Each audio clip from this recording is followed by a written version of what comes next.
ಲಿಂಗಾಯತ ವೀರಶೈವರನ್ನ ಯಾವುದೇ ಶಕ್ತಿಯಿಂದ ಬೇರೆ ಮಾಡೋಕೆ ಸಾಧ್ಯವೇ ಇಲ್ಲ. ನಾವು ಎಂದೆಂದೂ ಒಂದೇ ಅಂತ ಗ್ರಾಮೀಣಾಭಿವೃದ್ಧಿ ಮತ್ತು ಪಂಚಾಯತ್ ರಾಜ್ ಸಚಿವ ಹಾಗೂ ವೀರಶೈವ ಲಿಂಗಾಯತ ಮಹಾಸಭಾ ರಾಷ್ಟ್ರೀಯ ಅಧ್ಯಕ್ಷ ಈಶ್ವರ್ ಖಂಡ್ರೆ ಘಂಟಾಘೋಷವಾಗಿ ಹೇಳಿದ್ದಾರೆ. ಬೆಂಗಳೂರು ವಿಜಯನಗರದ ಸುಜ್ಞಾನ ಮಂದಿರದಲ್ಲಿಂದು ನಡೆದ ಪ್ರತಿಭಾ ಪುರಸ್ಕಾರದಲ್ಲಿ ಮಾತನಾಡಿದಂಥ ಅವರು, ಕೆಲವರು ಪದೇ ಪದೇ ವೀರಶೈವರೇ ಬೇರೆ, ಲಿಂಗಾಯತರೇ ಬೇರೆ ಅಂತ ಒಡಕು ಮೂಡಿಸಲು ಪ್ರಯತ್ನ ಮಾಡ್ತಿದ್ದಾರೆ. ಸಂಘಟನೆಯಲ್ಲಿ ಬಲವಿದೆ, ವಿಘಟನೆಯಲ್ಲಿ ದೌರ್ಬಲ್ಯವಿದೆ ಎಂಬುದನ್ನು ನಾವು ಅರಿಯಬೇಕು.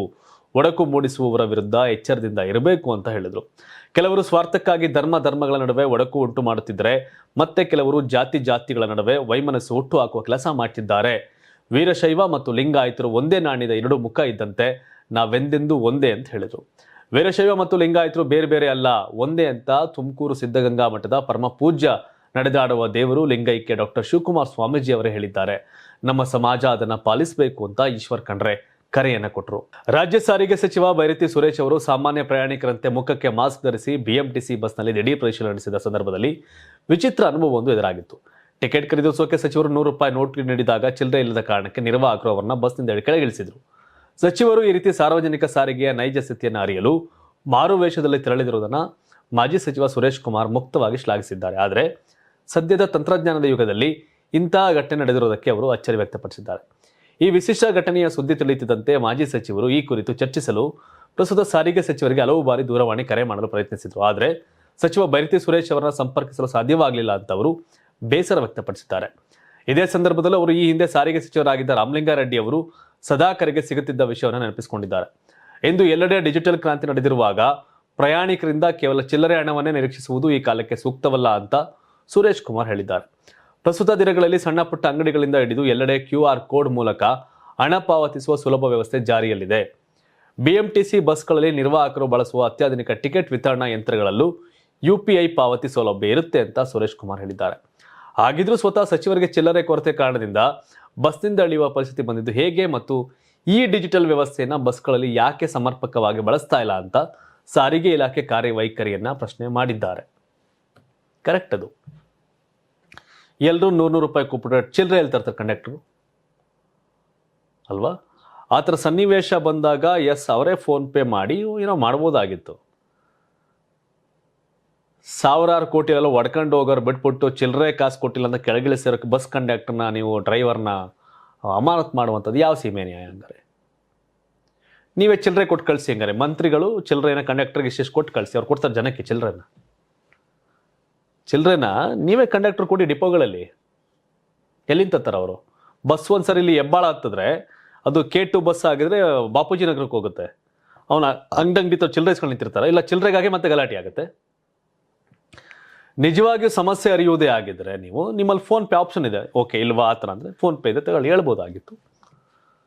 ಬಟ್ ಅದು ದೊಡ್ಡ ಸಾಧನೆನಾ ಅಂತ ಅನ್ನೋದು ವಿಪಕ್ಷದವ್ರ ಪ್ರಶ್ನೆ. ಗೊತ್ತಿಲ್ಲ, ಸಿಂಪಲ್ ಮ್ಯಾಟ್ರು. ಅವ್ರು ಸಸ್ಪೆಂಡ್ ಮಾಡೋ, ಅವ್ರ ಹೊಟ್ಟೆ ಮೇಲೆ ಯಾಕೆ ಹೊಡಿಬೇಕಾಯ್ತು? ಮೇಜರ್ ಸಮಸ್ಯೆ ಏನಿದೆ ಅಂತ ಪ್ರಶ್ನೆ ಮಾಡ್ತಾರೆ ಜನ. ಭಾರತೀಯ ರೈಲ್ವೆಯ ಇತಿಹಾಸದಲ್ಲಿ ಸುವರ್ಣಾಕ್ಷರಗಳಲ್ಲಿ ಬರೆದಿಡಬಹುದಾದ ಕ್ಷಣ ಹತ್ತಿರವಾಗ್ತಿದೆ ಅಂತ ಅನಿಸಿದೆ. ಯಾಕಂದರೆ ದೇಶದ ಮೊದಲ ಹೈಸ್ಪೀಡ್ ಬುಲೆಟ್ ರೈಲು ಸೇವೆಯು ಆಗಸ್ಟ್ 15, 2027ರಿಂದ ಹಂತವಾಗಿ ಸಾರ್ವಜನಿಕ ಕಾರ್ಯಾಚರಣೆಯನ್ನು ಪ್ರಾರಂಭಿಸಲಿದೆ. ಕೇಂದ್ರ ರೈಲ್ವೆ ಸಚಿವ ಅಶ್ವಿನಿ ವೈಷ್ಣವ್ ಈ ಮಹತ್ವದ ಯೋಜನೆಯ ಅಧಿಕೃತ ವೇಳಾಪಟ್ಟಿಯನ್ನು ಹಂಚಿಕೊಂಡಿದ್ದು, ಭಾರತವು ಅಧಿಕೃತವಾಗಿ ಜಾಗತಿಕ ಹೈಸ್ಪೀಡ್ ರೈಲು ಕ್ಲಬ್ಗೆ ಸೇರ್ಪಡೆಯಾಗಲಿದೆ ಅಂತ ಪ್ರಕಟಿಸಿದ್ದಾರೆ. ಮುಂಬೈ ಅಹಮದಾಬಾದ್ ಹೈಸ್ಪೀಡ್ ರೈಲು ಕಾರಿಡಾರ್ ಅಡಿಯಲ್ಲಿ ಮೊದಲ ಹಂತವಾಗಿ ಗುಜರಾತ್ನ ಸೂರತ್ ಮತ್ತು ಬಿಲಿಮೋರಾ ನಡುವಿನ ಮಾರ್ಗವು ಕಾರ್ಯಾಚರಣೆಗೆ ಬರಲಿದೆ.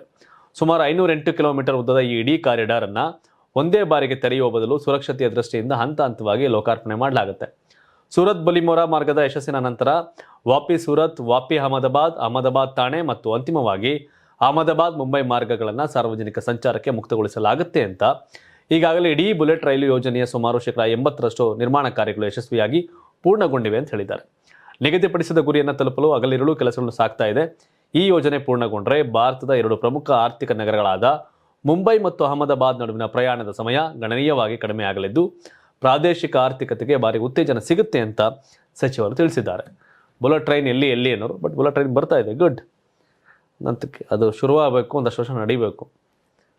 ಇದೇ ರೀತಿ ಸಮಸ್ಯೆಗಳು ಸಣ್ಣ ಪಟ್ಟ ನೋಡಬೇಕು. ಆತಿಥೇಯ ಇಂಗ್ಲೆಂಡ್ ವಿರುದ್ಧ ನಡೆದ 5 ಪಂದ್ಯಗಳ T20 ಸರಣಿಯಲ್ಲಿ ಭಾರತ ತಂಡವು ತೀವ್ರ ನಿರಾಸೆ ಅನುಭವಿಸಿದೆ.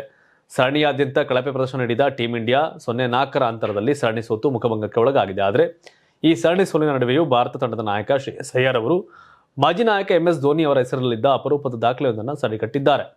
ಸೂರ್ಯಕುಮಾರ್ ಯಾದವ್ ಅವರಿಂದ ನಾಯಕತ್ವ ಜವಾಬ್ದಾರಿ ವಹಿಸಿಕೊಂಡಿರ್ತಕ್ಕಂಥ ಶ್ರೇಯಸ್ ಅಯ್ಯರ್ ಅವರಿಗೆ ನಾಯಕನಾಗಿ ಇನ್ನೂ ಖಾತೆ ತೆರೆಯಲು ಸಾಧ್ಯವಾಗಿಲ್ಲ. ಅವರು ಮುನ್ನಡೆಸಿದ 7 ಪಂದ್ಯಗಳ ಪೈಕಿ ಐರ್ಲೆಂಡ್ ವಿರುದ್ಧದ 2 ಹಾಗೂ ಇಂಗ್ಲೆಂಡ್ ವಿರುದ್ಧ 4 ಪಂದ್ಯಗಳಲ್ಲಿ ಭಾರತ ಸೋಲು ಕಂಡಿದೆ. ಇಂಗ್ಲೆಂಡ್ ವಿರುದ್ಧದ ಮೊದಲ ಪಂದ್ಯ ಮಳೆಯಿಂದಾಗಿ ರದ್ದಾಗಿತ್ತು. ಪಂದ್ಯಗಳಲ್ಲಿ ಸೋಲು ಎದುರಾಗುತ್ತಿದ್ದರೂ ಶ್ರೇಯಸ್ ಅಯ್ಯರ್ ಅವರಿಗೆ ಅದೃಷ್ಟ ಮಾತ್ರ ಕೈಕೊಟ್ಟಿಲ್ಲ. ತಾವು ನಾಯಕರಾಗಿ ಮುನ್ನಡೆಸಿದ 7 ಪಂದ್ಯಗಳಲ್ಲೂ ಅವರು ಟಾಸ್ ಗೆಲ್ಲುವ ಮೂಲಕ ಹೊಸ ಮೈಲಿಗಲ್ಲು ಸ್ಥಾಪಿದ್ದಾರೆ. ಈ ಮೂಲಕ 2010ರಿಂದ 2012ರ ಅವಧಿಯಲ್ಲಿ ಸತತ 7 ಟಾಸ್ ಗೆದ್ದಿದ್ದ ಮಹೇಂದ್ರ ಸಿಂಗ್ ಧೋನಿ ಅವರ ದಾಖಲೆಯನ್ನು ಅಯ್ಯರ್ ಸಮಬಲಗೊಳಿಸಿದ್ದಾರೆ.